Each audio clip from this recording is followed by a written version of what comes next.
Good day to everyone on the line. This is Mike Salvarezza from the MER conference. Welcome to the webinar, The Eve of GDPR, Final Thoughts and What to Expect. We have a very robust panel today, and before I introduce our panelists, let me just discuss just a few administrative details. If we could go to the next slide, James, that would be great. I want to acknowledge ZL Technologies for producing the content for this webinar and for assembling this terrific panel of experts. This will be a presentation and a discussion. There is the opportunity for anyone on the call to ask a question using the question button on your GoToMeeting panel. Those questions will be addressed, time permitting, by the panelists, either during the session or at the very end. I would like to then also remind you that this is one in a series of webinars, and I'll give you some upcoming webinars towards the end of the session. So with that, I'd like to introduce Linda Sharp. Linda is the Associate General Counsel at ZL Technologies. That is a leading information governance software manufacturer and cloud services provider. She's recognized by the WIE in 2017 as a pioneer in e-discovery.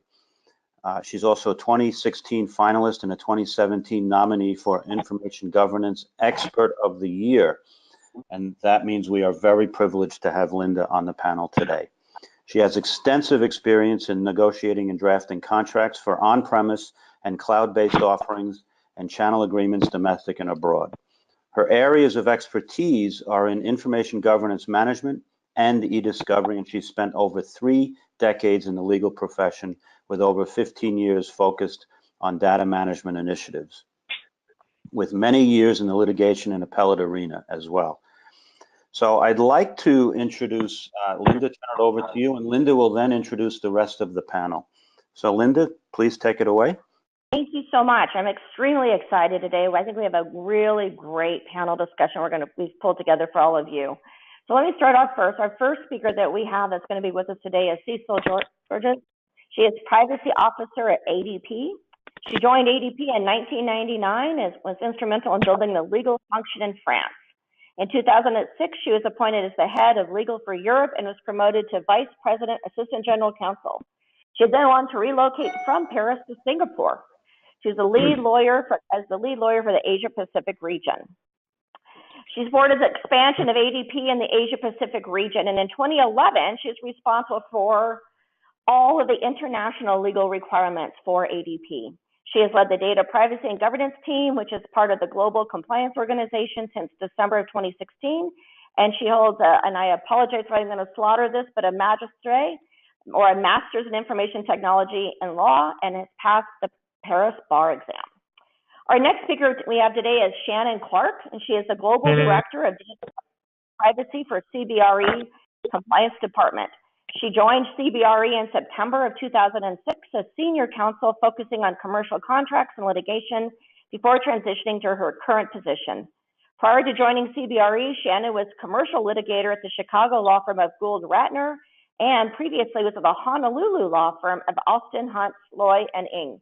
Shannon received degrees with honors in political science and East Asian studies from Indiana University and a JD from the Indiana University Maurer School of Law. Next, we have on our panel is Honorable Ron Hedges. He is Senior Counsel at Dentons in the Litigation and Dispute Resolution Practice Group. He has extensive experience in e-discovery and the management of complex litigation and has served as a special master, arbiter, and mediator. He also consults on management and discovery electronically stored information, as he is a retired United States Magistrate Judge for the District of New Jersey, and he has widely written and spoken frequently on information governance, discovery in the area of electronic health records, and on defensible disposition of data in general. Our other speaker we have today is going to be Jim Koziol. He is the Director at BDO USA LLP. Prior to joining BDO, Koziol was manager of PwC's Forensic Technology Solutions, providing consulting services on information security and data governance across vertical markets, and a vice president overseeing the global archiving, compliance, and e-discovery teams at the Bank of New York Mellon. He describes himself as a finance major, but has happened to find a career in technology. James earned his MBA from Penn State University and has over 25 years in professional experience in information technology with multiple technical certifications, including, here we go, guys, ready? CISSP, the MCSE, an MCSA, an MCTS, and an MCITP. So I hate to say it, I think Jim has more alphabets after his name than even I do. So with that, let me go ahead and get started for today's session. I think we're going to have some really good dialogue. So let's start off. The way we're going to do today's program is we're going to ask each of our speakers a number of questions, specifically, what they learned as they went through this overall process, whether within their organization or consulting, or even potentially from the bench or within their law firm, about what they're doing to help organizations to get ready for GDPR. We got 48 hours left. We don't have much time. But what they can do for us today is share maybe the gotchas that they learned along the way. So let's start off with our first question. There's so much going on to get ready for GDPR, and obviously some of you may either have been ahead of the game, some of you are kind of maybe just now getting started, or somewhere in between. But the reality is, throughout this process, all of us have learned some very unexpected challenges that arose. So let's ask a few of our panelists today, kind of like what came up that they never expected, like those little gotchas that maybe some of us can learn from. So my first panelist, let's ask Shannon, is there anything you'd like to share, kind of like what you learned that came up that you never expected to happen? It's not, I would say that it's not that I didn't expect it to happen.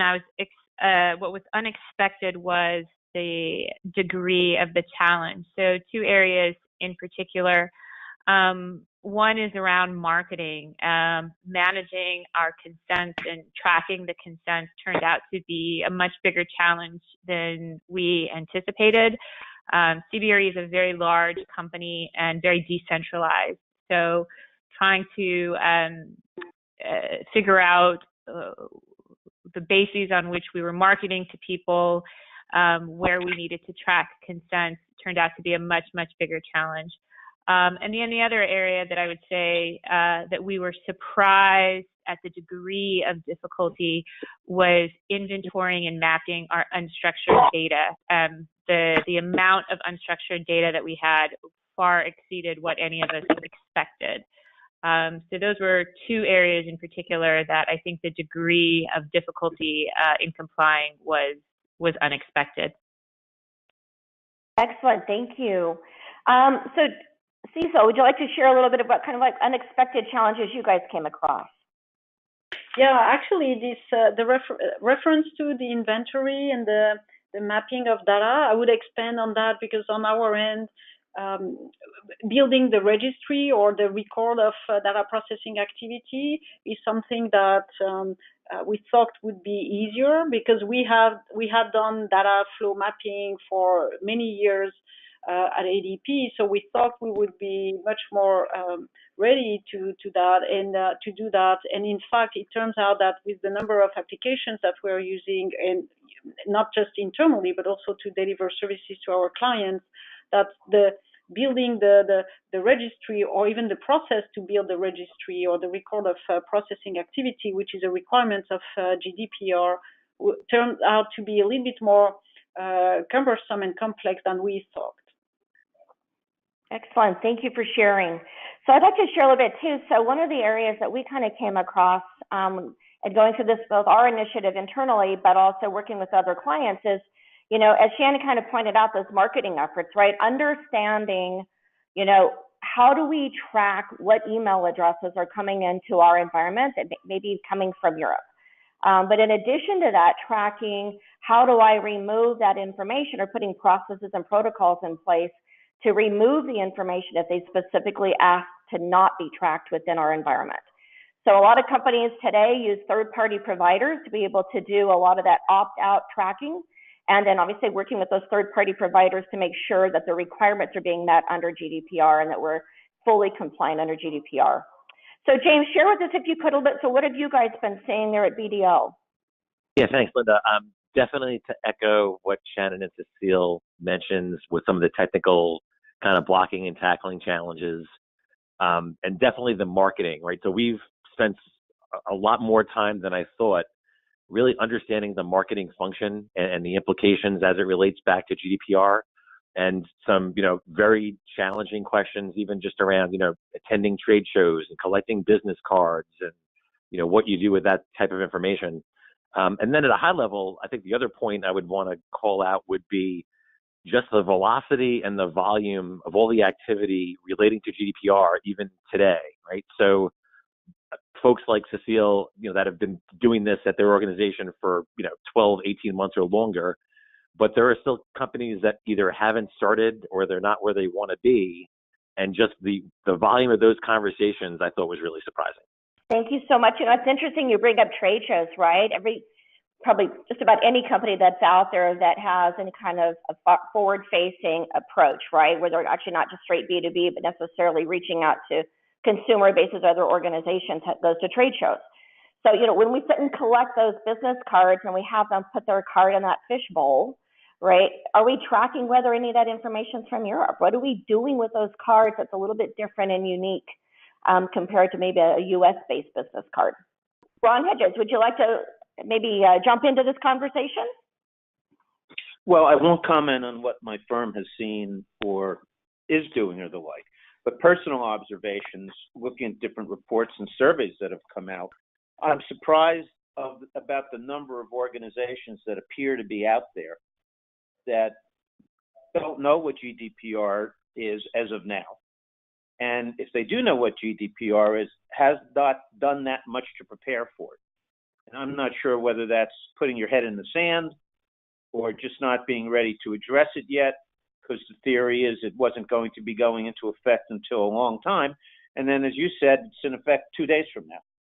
So I expect you're going to see some scrambling in a short period for companies to try to figure out where they are in the GDPR and what they need to do to comply with it if they have to.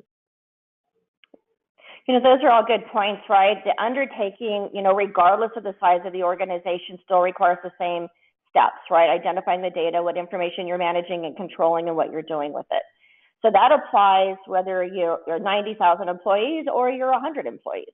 And I think sometimes organizations are kind of sitting back and taking a wait and see approach to see, come 48 hours from now, what is really going to start happening. So I think that some companies may wind up a little bit surprised. So let's go ahead and move on to our next question. So we talk about expectations versus reality, and were there any areas that you thought were going to be more challenging that actually turned out to be less of an issue for you? James, you want to talk to this for me real quick? Yeah, sure, Linda. I mean, there's, I think, new challenges with this every day, right? And to Ron's point, you got 2 days left. A lot of organizations maybe aren't where they want to be or aren't where they thought they would be. From a timing perspective, I think that there's definitely challenges there.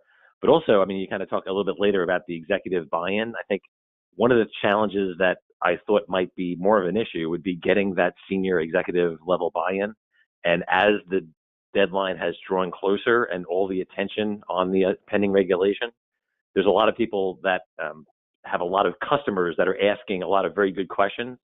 And those customer inquiries, I think, are driving a lot of this activity, and getting those executives now to look at this maybe a little bit differently than they were looking at it a few months ago, realizing that, there may be deals to be lost or, customers to be lost based upon your GDPR readiness. So that was definitely one of the top of mind things for me.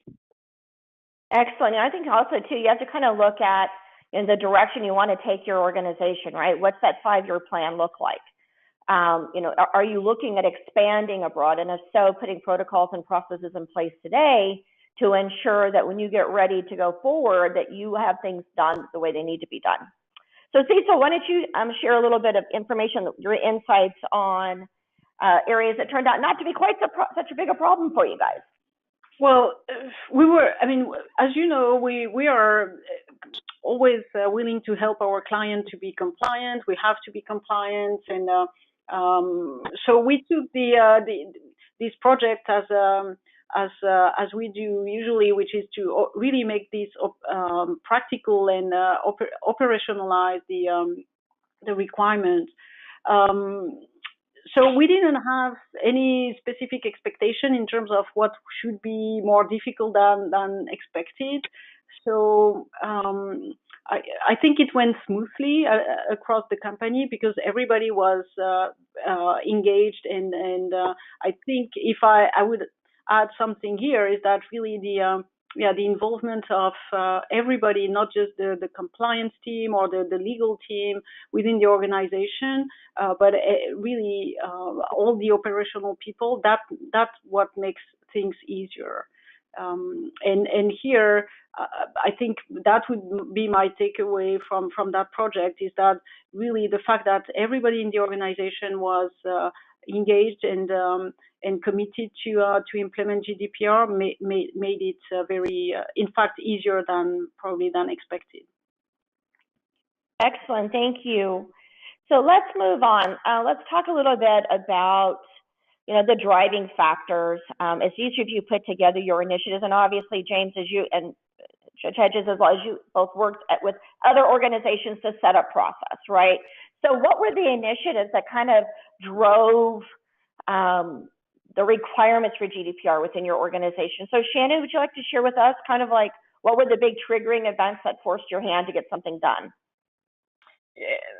I mean, I think nothing more than the approach of the GDPR and our estimations on timing about how long it was going to take for us to be in a defensible position, given the organizational structure of my company, existing resources in place, and then, a very high level estimate about how large of a gap we were going to have to bridge. I would say the gentleman who is my predecessor had an effort to try and raise greater awareness about GDPR before 2017. And I think as some people have mentioned, there was not quite the business buy-in because they weren't seeing their clients raising GDPR as an issue. So I think as everybody got closer to GDPR, there was more of that awareness on the part of the business, and efforts really got kicked off in earnest. Excellent, thank you. Cecil, would you like to share with us a little bit about kind of like what the triggering events were for your organization? So, well, compliance. I mean, being compliant, we have no choice. We deliver services to our clients, so we have to help them be compliant. I think we also decided at that time to launch the application for binding corporate rules, which is a way for us to really raise the bar in terms of data protection across the group and not just in our affiliates in Europe. So we decided to drive the initiative in parallel, the BCR implementation and the implementation of GDPR, which has helped a lot getting, and we are going to get to that points afterwards, getting the buy-in of senior executives in the company. Excellent. So you kind of like baited my next question, right? So let's move on to the next one, and then it's all about how in the world to get executive buy-in. It reminds me a lot, in the early days, and I hate to date myself, right, but I was around in the late 1990s, and we all, ran around like Chicken Little with our heads cut off, worried about, Y2K. And I think a lot of executives are kind of struggling with, well, how do I balance the risk to my organization versus the cost that it takes to actually put a GDPR compliant process in place? So share with me, if you could, please, a little bit about what did you do? How did you get this executive buy-in? Shannon, would you like to share with us first? Sure. So we were lucky, or I was lucky, that it didn't take much to get executive buy-in. I think awareness of, we did a lot of awareness campaigns, getting in on calls and meetings of our top level executives, and CBRE prides itself on being one of the world's most ethical companies. We've gotten that award several years in a row, And so I think we have an existing culture of compliance, and so executive buy-in really wasn't difficult for us. I think at the operational level, there had to be more awareness on lower and mid-level managers about why GDPR needs to be business-driven. But again, I think we focused on a lot of getting on phone calls and meetings and raising awareness. Excellent, thank you. So Jim, you talk to a lot of different companies out there. You know, how are you assisting them, or what areas are you seeing where they're having problems actually getting executive buy-in? So for those folks that are on the line, they're still struggling trying to convince their management team or their executive team they need to be doing something. You know, what words of wisdom do you have to share? Yeah, sure. So maybe 2 or 3 top of mind things. One, again, it goes back to, you know, maybe what your competitors are doing, right? So are your competitors touting that they are, you know, pretty far along or pretty mature from a GDPR perspective, and kind of where does that leave you? So if there's, you know, that kind of bottom line implication, you know, are clients or customers going to go somewhere else, potentially, you know, using GDPR as a measuring stick? That's definitely been a topic of recent conversation. The other thing is just general kind of current events, right? So I don't know that I have the data to support this, but I will say it just feels like there was a lot more conversation and a lot more activity with clients after the news, you know, around Facebook and Cambridge Analytica, and that kind of maybe had a different conversation from a data privacy perspective. And people then started asking questions, you know, how does GDPR apply here? What are the implications for me, for my company, for my customers, for my prospects? So definitely, you know, actively involved in conversations with, you know, existing clients, prospective clients, helping them understand, you know, kind of where they are in this continuum, and trying to leverage what they've already done, right? So if they have, you know, maturity on the information governance side or the cybersecurity side or litigation readiness or e-discovery, there's a lot of things that you may already be doing that apply to GDPR. So it's not like, even if you are starting, you know, today, you're probably not starting from, you know, 0%. There is probably some percentage complete that you are, just based upon some of the other activities that you may already be doing. And just having those conversations has been very enlightening for folks. Excellent, thank you. And Cecil, can you share with us a little bit about what you guys were doing? How did you get that executive buy-in?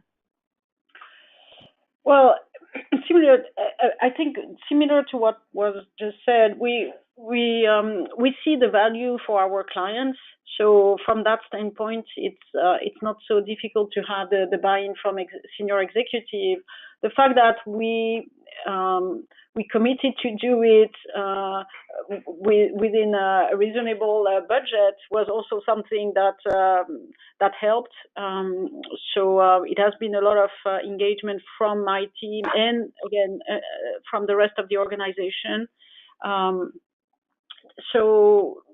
So yeah, and this is I mean, I provide updates to the executive committee on a regular basis. So they are really tracking this down. When we got the binding corporate rules approved, a press release was sent out. So that shows you that getting the buy-in of senior executives was not so difficult. But they really get first. Again, I mean, the ADP is really familiar with the need to be compliant and help our clients to be compliant. But again, the value that it will bring to our clients was also something that helped here. Excellent, thank you. So let's move to the next question. So as we look at, you know, GDPR compliance, right, it's not enough to be compliant within our own organizations. We also have to look at the third-party providers that we work with. So whether we host data in a cloud, whether we're transferring information from our organization to another organization, maybe if we're doing data analytics, whatever that might be, right? So working with those third parties. So let's chat a little bit about, you know, what obstacles were created that you didn't quite expect. So let me start off here, if I could, with Shannon. Would you like to share with us any obstacles that you came across working with third-party providers that maybe you hadn't anticipated? So the only obstacles we've encountered it really focuses on one well-known provider of a certain platform that's American-based, based in the U.S. And in speaking with their GDPR compliance team, it became apparent that they didn't have much of a deep knowledge of data privacy law, and were, I would say, pretty far off the mark about what their responsibilities are, and understanding those obligations. And they have been very resistant to owning some of those responsibilities based on their view of privacy, which I'll say is very American in perspective. And so I think we've been surprised at how resistant this one provider has been, and the gap between their understanding of what the GDPR requires. So we've been forced now to do a full on-site audit of them, which is going to happen very soon. But that was really, really surprising to us. You know, that's the hard part, right? I think, you know, I alluded to the marketing effort that we had a little while ago, right? And that was a very similar situation. So we kept pushing and pushing to identify, you know, is the company that we're utilizing GDPR compliant, because we're trying to get our ducks in a row. And then literally after several weeks of absolutely insisting to talk to the legal department, we finally got somebody on the line from legal who was, you know, ultimately conveyed that yes, they are struggling and they are still working with trying to figure out how to be GDPR compliant by May 25th.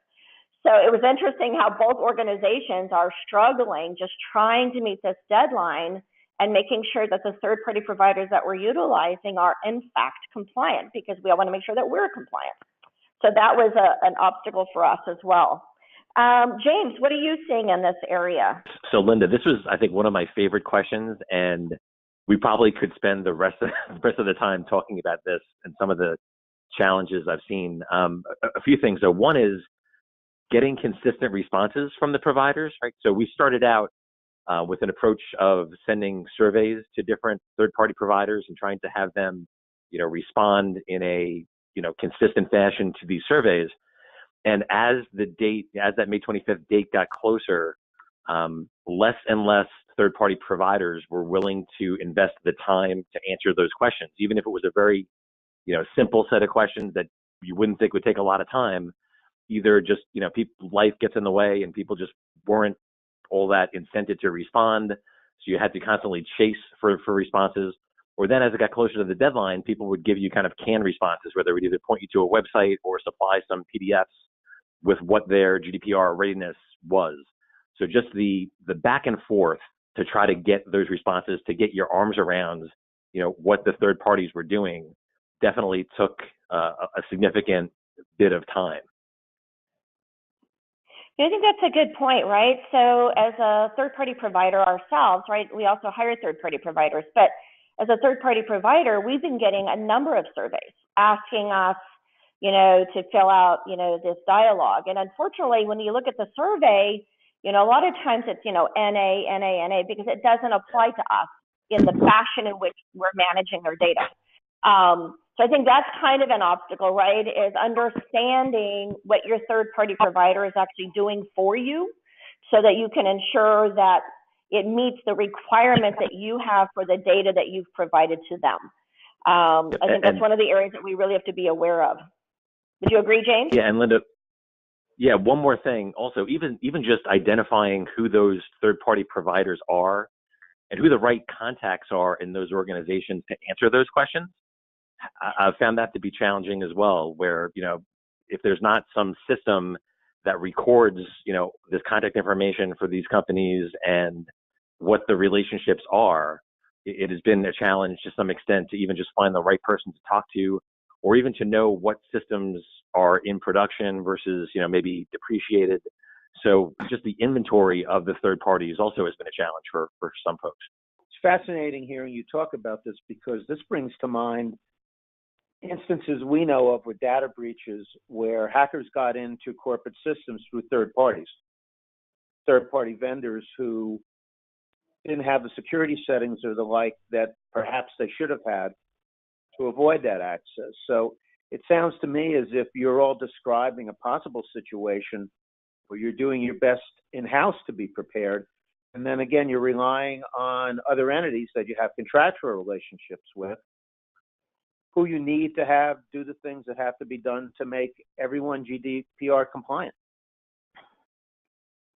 And that's right. I mean, so we send the surveys out, right, or the response, the third-party response to the survey, but it's tough, right? You have to kind of trust that they are in fact compliant. They understand their requirements. They understand what their obligations are. And I think as Shannon kind of alluded to is the fact that now they have a specific provider that they're having to now go out and do a full audit on just to make sure that they're in fact compliant. So that now adds yet a whole nother wrinkle and cost associated with maintaining and ensuring your organization's GDPR compliant. And some organizations have hundreds of providers.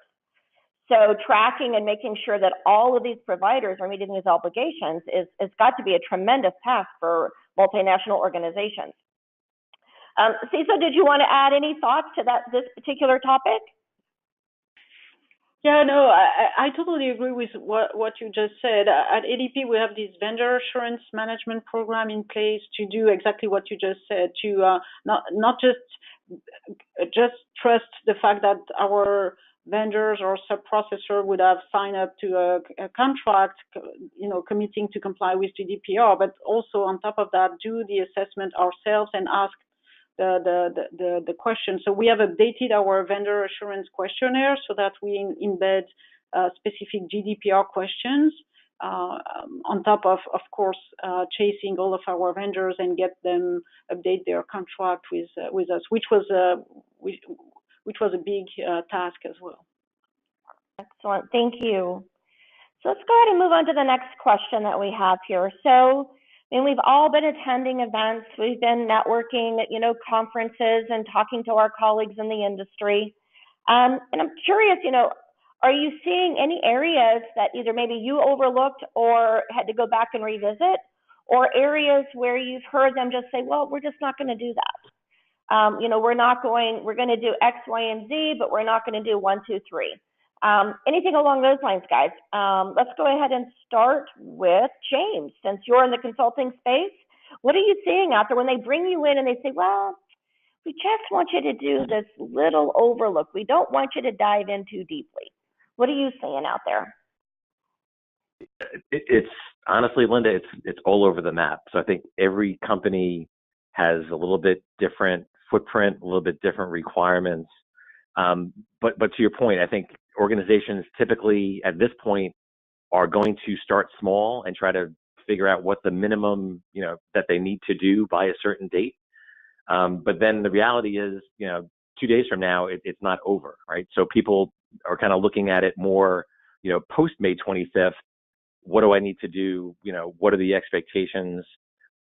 So there's definitely been a lot of conversations, but ultimately, I think there's definitely like an information governance component to this that I think has been somewhat overlooked, where a lot of organizations just either didn't have an information governance program or it wasn't effective. They may have had, paper records management. They may have had other things that they were doing around cyber or information governance or e-discovery, but just connecting the dots with some of these large organizations and having the right people, talking to the right people and understanding what other groups are doing that might have had an impact. Those things, just kind of the basic blocking and tackling, I think has been interesting to kind of see that evolve.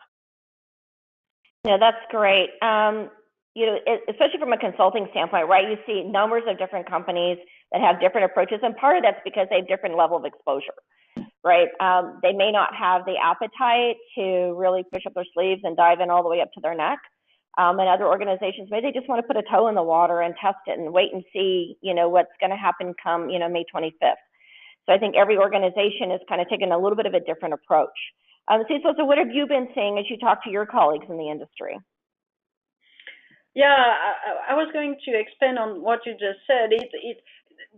The different approach may also be part of the nature of the activity of a company.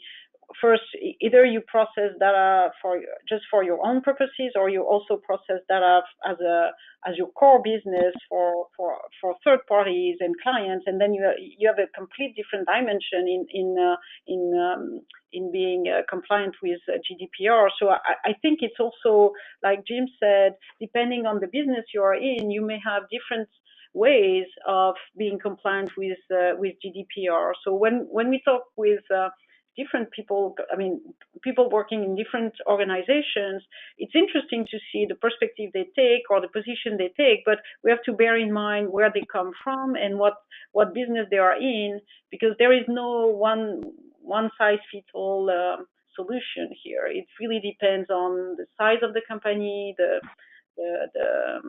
I mean, many other criteria, I would say. That's a really good point, right? I mean, you have to kind of take a look at, what's the product line, even within an organization that has multiple divisions and multiple different product lines. Maybe you take a different approach for one part of the company than you do for another part of the company. You have to kind of look at what's the potential risk to the organization versus the cost associated, with, deploying all the same processes across the board, right? So let's go ahead and move on. Sorry, somebody have notes to say? Sure. No, I just wanted to confirm that. I totally agree with you, because that's very true. Excellent. Thank you. Okay, let's go ahead and take a look at our next question. So a lot of companies that I've spoken to, a lot of enterprises looked at trying to utilize as much internal resources as absolutely possible. And I think that's really important to do. But one of the things that we do find is that most employees are just not sitting around with nothing to do. They already have a pretty full plate.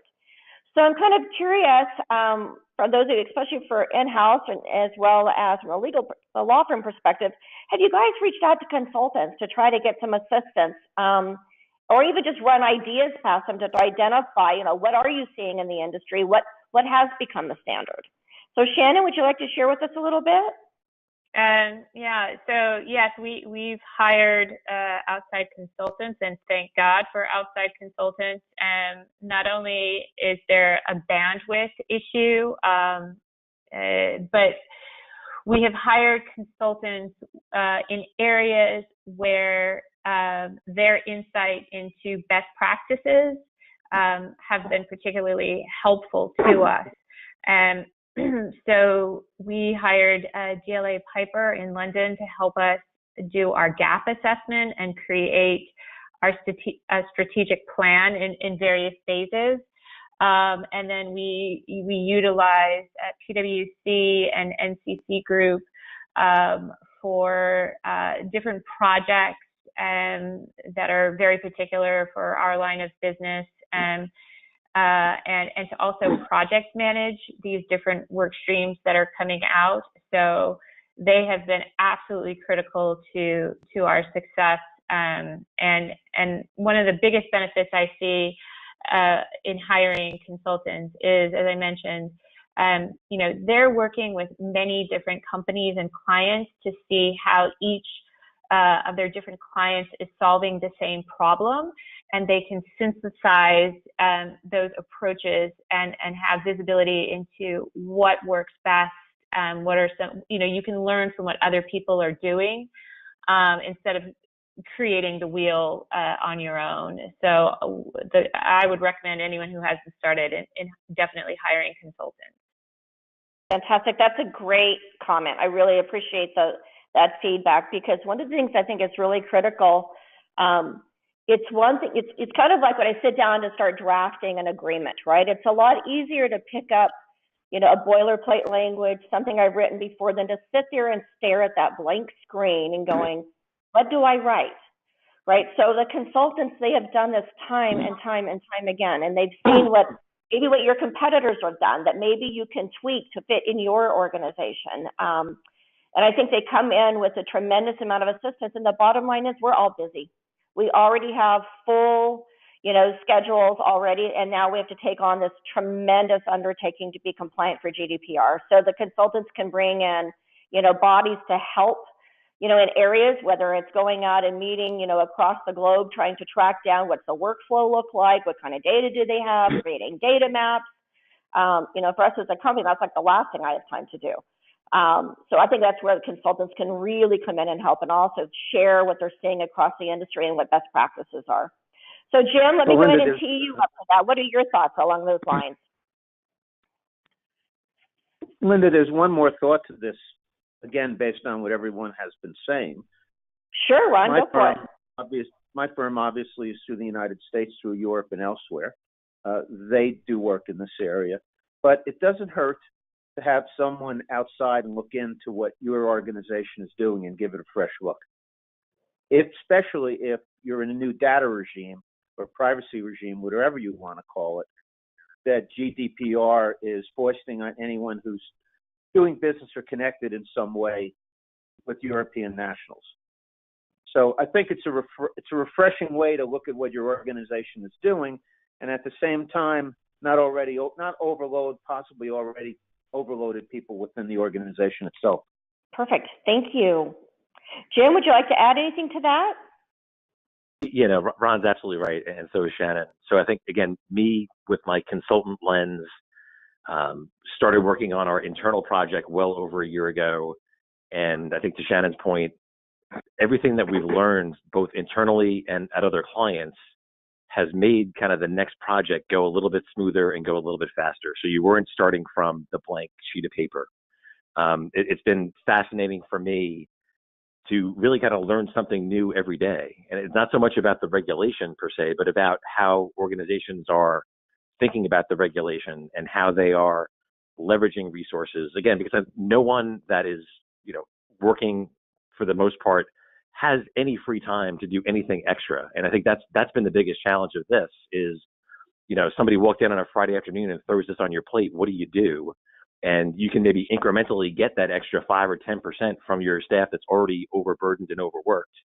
But then on top of that, there's all the nuances of the regulation that you may not have visibility into. So at BDO, we definitely, even us internally, relied on outside counsel to drive us for some of the legal decisions. And even though I have, privacy lawyers on staff as consultants, they're not, permitted to provide legal advice.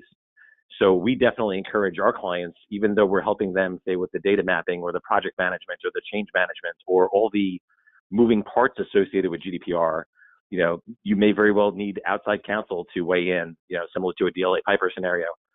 You may just need extra resources, just because you might have the smart people that can do this, but they just don't have enough time, or there's not enough, calendar left before, May or June or July. So that for me has been the significant part, just to kind of understand what everyone's doing, try to operationalize that and share that experience as best you can to give clients, what they're looking for and that kind of path ahead post May 25th. Perfect. Thank you. So let's move to our next question, right? So now we've discussed about, whether or not we need to bring in consultants and what benefits the consultants bring to the table. But in addition to that, I know that we've seen a number of organizations just now, especially those that might be serial litigants or who have a large European footprint. The requirements to now bring in additional staff. Shannon, would you like to talk a little bit about, what you guys have seen or what you're hearing in the industry? So I can talk about the additional staff that CBRE brought on. One of the things that I found was absolutely critical and has been extremely helpful is bringing in a full-time privacy professional with a tech background who can speak IT's language and really dive into these structured databases and help them with privacy by design. So that has been really, really a huge benefit to us. The other thing that we're looking to bring on is a full-time project manager to now help with implementing what we're calling sort of the infrastructure of the GDPR. So we're looking to bring on a full-time project manager. We've also brought on full-time privacy professionals to oversee HR and marketing on a global basis.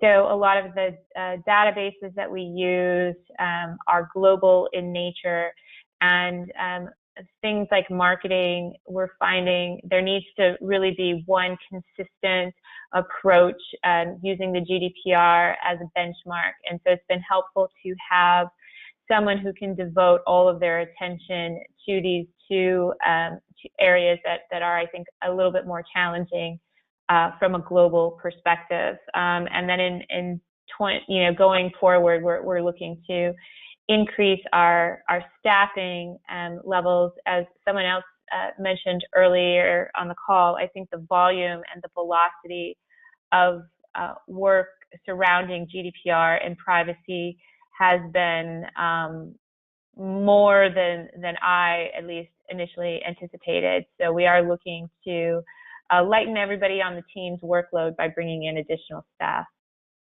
Excellent, thank you.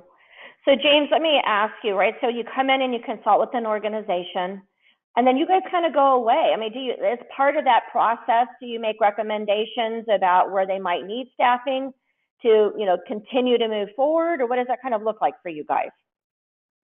Yeah, Linda, absolutely. And to Shannon's point, there is a need ultimately to hand this off to somebody. So when their engagement ultimately ends, who's going to own this going forward? And I think what organizations are challenged or struggling with also is maybe if they didn't realize that this applied, a few weeks ago or a few months ago, and they hadn't really planned for it, and now you're kind of scrambling to catch up. From a staffing perspective, maybe there's not even budget, allocated to add a full-time resource, or there may be political challenges around, where to add that resource, in what geography, at what, staffing level. So there's all sorts of things from an HR perspective and kind of a staff, utilization point of view, as far as, who's going to own this going forward, what their skill set is, and what their full-time responsibility is. Because in some scenarios, it maybe can be a part-time job, but certainly in the beginning, it's more than a full-time job, potentially for multiple people. And then as you kind of look at the calendar and kind of stretch that out, how long it's going to take to respond to certain requests or to update data maps or policies and procedures. And maybe your company was doing this already, but now with this, kind of GDPR slant to it, what's the incremental upgrade that it's going to require for you to meet those obligations? Can your existing staff do it? For the most part, all of our clients have been challenged and burdened with trying to figure the staffing part of the problem out. Ron or Cecil, did either one of you want to add into that conversation? Well, if you're subject to the GDPR, you have obligations to appoint one or more officers that effectively are going to be the go-to person, I suppose is the easiest phrase to describe it. So there's going to be either double hatting or triple hatting of someone already within an organization, or different roles. So we know something's going to change. But that's about the most I could say about needing to bring other people in or not. Okay. Cecil, did you want to add something? No, actually, I'm sorry. No, thank you. No, that's totally fine. Alrighty, so one of the other areas that GDPR gives rise to is obviously these subject access requests. And I was at the MER conference a week or so ago, and I was talking to another attorney who happens to be from Denmark. And one of the things we talked about in the conversation is that they're actually starting to see, our equivalent of the class action on sweatshops, starting to open up in Europe, getting ready to start serving, subject access requests. So I'm curious for all of you guys, what you're seeing out there in the industry, what you're doing within your own organization, to ensure that you have the right people in the right places to be able to appropriately respond to a subject access request. So Shannon, let me pick on you first. What are your thoughts? Sure. So we spent quite a lot of time on subject access requests because I felt that this is one of the areas that could be most problematic or the higher risk areas. So we have a very extensive internal protocol, checklist, template responses and letters, and guidances on how to review and redact. But the other things that we've invested in is a DSR, or what we're calling a data subject request, a project management tool, a tech tool that helps us project manage incoming requests, assign tasks to various people within the business. We have, a RACI chart that goes along with the checklist about who's responsible for what tasks. But the other thing that we've been doing is we're in the process of RFPing different e-discovery vendors. So a lot of the e-discovery vendors in the US who have a lot of experience with e-discovery are moving into the subject access request or the data subject request space. And what's helpful about that is that they not only do they have the technology to review and redact, but for multinational companies like CBRE, our privacy office in EMEA is based in London. And so we really need resources that can help us when there are subject access requests in other languages, particularly if they're voluminous. And we have in some countries, we have only 1 or 2 lawyers whose bandwidth may be stretched a bit too much to give the level of attention that's needed. So we are looking at e-discovery vendors to help us with that process of review, reviewing, culling, and then producing. Excellent, thank you. Cecil, how about you? What are you guys doing? Well, a little bit similar to what Shannon just described. We've insisted on the process, the internal procedures, the scope of the request, or the answers that we will provide, because data is everywhere, right? So we really have to make sure that we answer properly this access right, and of course the erasure, etc. So all these individual right requests. So far, we haven't planned to increase our resources. I think the position for the timing is let's see if we experience an increase in those types of requests or not. So we are just on standby. But again, we have insisted on being prepared in terms of processes, because there is this timeline also to answer the request. So it's really a matter of having a strong process in place. Excellent, thank you. Well, we're getting close to the 5-minute mark, so I do want to kind of make sure we answer these last 2 questions.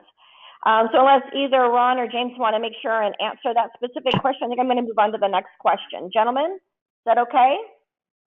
Sure. Okay, great. I'd like to hear from each of you. So we'll start with Shannon. So the next question we have is, what would you recommend doing first for companies that are either underprepared or unprepared for this initiative? If you're underprepared, or really haven't started yet, I would say it's crucial to identify the team who's going to be working on GDPR compliance. And as a lot of speakers have said, this really requires a cross-functional or multifunctional approach. So identifying those team members, and then I would say focusing on data security and data governance would be my 2 recommendations on the top tier pieces of GDPR compliance that I would focus on. Ron, your thoughts? Well, my first thought would be they had better get up to speed, assuming that they're within the scope of the GDPR, and we know how broad that is. An immediate thing to do, I expect, as Shannon said, is get a team in place, if they're not in place already, assess what their vulnerabilities are or their non-compliance with GDPR. And there are a couple particular things, if an organization isn't prepared at all, they might want to focus on. Perhaps dealing with requests for transfer of data that might come in, or for corrections of data and the like. It's just going to be a process that's going to happen. And unfortunately, some organizations have 2 days to get started or get up to speed. Excellent. Thank you. Jim, your thoughts? Yeah, to build on what Ron just said, I think if I was sitting in that chair having not done anything to this point, I would probably look for somebody to help me understand where to go first. And a lot of our clients, and I've got new projects that are starting this week, even just around current state assessments to understand, kind of what that state of maturity is, what that state of readiness is, whether you do that with a consultant or you have the bandwidth to do it on your own, just to get your arms around, how big of a problem it may or may not be, what the scope is, how much GDPR applies to you. I think that's a great place to start. And also, we had mentioned, a lot of the data subject access requests. That's where a lot of our clients are focusing their time right now, to really go through those scenarios and those use cases to understand, what types of requests and what the routing is and who needs to get involved and how you're tracking it and what system you're tracking it in. So that if there is, that request on, May 25th or May 26th, that they've kind of gone through that and they understand, kind of where to go, and they're not living that in the moment and having not gone through it before. So I would say at this point, definitely the current state assessment and focusing on those data subject access requests are the two areas that I've seeing the most activity, leading up to Friday. Great. Thank you. Cecil, thoughts? Yeah, I think I totally agree with what was just said. I would say also the privacy notices or privacy statement, because this is a kind of the most visible part of your compliance program. So if you have something to show at least that you have started to take into account compliance with GDPR, I would recommend to update because probably companies already have privacy notices or statement, but just have a look and make sure that they fit with the GDPR requirement. That could be an easy fix and show that you got started. So we've got just a couple minutes left here, so let's go ahead and take on our last and final question. So in closing, if you could just share with us your thoughts about where we're going to be in the next 48 hours. It would be more like Y2K in the sense that they really won't meet the hype, or is it going to look more like e-discovery and that people are just unprepared for the consequences? Let's start first with Shannon. What's your thoughts? I think there's going to be a slow burn. I think a lot of the regulators probably aren't as prepared as they would like to be. And I think as everyone has gone through the GDPR compliance process, I think there's a realization that it's a lot harder to be fully compliant than maybe even what the regulators anticipated at first. And so I'm anticipating that regulatory actions and fines will start off slow and build, but I'm not anticipating, doomsday come Friday. Thank you. Ron, your thoughts? Well, obviously, no one wants to be a test case for what a regulator does in Europe. I think best thing to do at this point is focus on the low-hanging fruit if you're not ready to go. Do your best to build yourself up. And I expect at this point, if an organization's not prepared or underprepared, it's time to get some help from someone to get them where they need to be. Thank you. So one of the things I did learn when I was at MER last week or so was that the Irish DPA had actually gone out and has now hired over 100 people onto their team and used the argument that the fines and penalties are going to help to pay for these wages. So with that, Jim, can you share with us your thoughts on this last topic? Yeah, I would definitely agree with Shannon. I don't think, something's going to happen right away on May 25th. There will be that slow burn. But it also, again, kind of showing my age, I think back to kind of the Elliott Spitzer early 2000s, going after some of the investment banks and all the churn and change that happened as a result of that. And from a consulting perspective, I don't see this ending on May 25th at all. I think if there is some litigation event where there is a big fine or a penalty, I think there's going to be another wave of people that, again, don't think that it applies to them today, but they're going to wake up and realize that it does apply to them in the summer or in the fall. So it's just been, like I said, the velocity has been crazy. And I honestly don't think it's going to end anytime soon. Excellent. Thank you. Cecil, did you want to add your last little thoughts? No, I think everything was said here. I think we just have to be somewhat ready anyway, and it will we will learn as we move on and get more guidance and from the DPAs, etc. But I think it would be really a mistake to completely disregard this legislation. So with that, I want to thank all of our speakers for today. What an amazing job you guys did. And with that, let me go ahead and turn it back over to our folks at MERS so they can give us our closing remarks. Thank you all so very much today for joining us. Thank you, Linda. I just want to make one announcement to everyone on the call. This webinar has been recorded, and you will receive an email with a link to the recording shortly after the close of the webinar if you want to replay it or share it with others. A few upcoming events. This webinar is part of a series of webinars that ZL Technologies is doing in conjunction with the MER Sapient webinar platform. The next one in the ZL series is June 28th. Governance in Office 365, is it possible? That will be followed on July 24th with the ZL Technologies webinar, Navigating the Changing Records Management Landscape. Thank you very much to the panelists, to Linda as the moderator. You all did a fabulous job. Thank you all for attending, and we hope to see you again soon.